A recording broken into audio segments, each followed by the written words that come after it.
దేశానికి స్వతంత్రం వచ్చి 79 ఇయర్స్ అయింది. అందులో ఎంతమంది ఫ్రీడమ్‌ని యూజ్ చేసుకుంటారు తెలుసా మీకు? నాకు తెలిసి 1% కూడా కాదు. బిలో 0.10% పీపుల్స్‌ని గిట ఫ్రీడమ్ అనేది యూజ్ చేసుకుంటలే కరెక్ట్‌గా. బికాజ్ ఆఫ్ మీకు తెలుసు అంటే ఏదని చెప్పండి. బట్ నాకు తెలిసింది ఏంటంటే ఇప్పటికీ ఫ్రీడమ్ ఎవరి చేతిలో లేరు.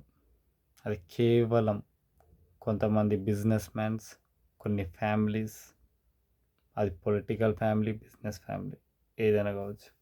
కొంతమంది వ్యక్తుల దగ్గరనే ఇంకా పవర్ అనేది ఉంది. దేశంలో అందరి దగ్గర కాదు.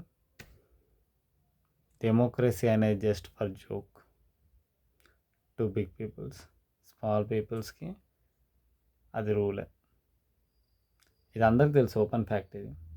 బట్ దీన్ని అవ్వడం అప్సెట్ చేయడం చేయాలనుకోరు ఇక్కడ. Because of peoples full busy వాళ్ళ లైఫ్లో, వాళ్ళ కష్టాల్లో. ఎవరు దాన్ని ప్రశ్నించరు. ప్రశ్నించిన వాడు ఉంటాడు. కానీ మన పీపుల్స్ ఏంటంటే ఒక్కరోజు డ్రామాగా చూసి తర్వాత రోజు వాడిని మర్చిపోతారు.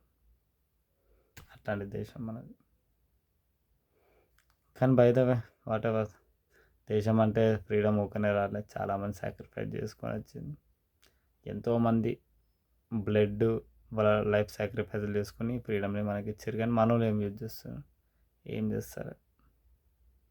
యూత్ అయితే ఆబ్వియస్లీ రాంగ్ ట్రాకే. ఇన్ని ఇయర్స్ నుంచి ప్రతి జనరేషన్ యూత్ ఎవరు చేయలేదు.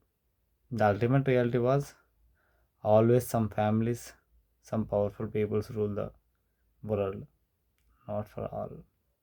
All are just live under that powerful peoples అండర్లో స్లావరీగా ఉంటారు. ఫస్ట్ ఆఫ్ ఆల్ వాళ్ళకి అది కూడా తెలియదు. సరే ఉంటా. జై హింద్.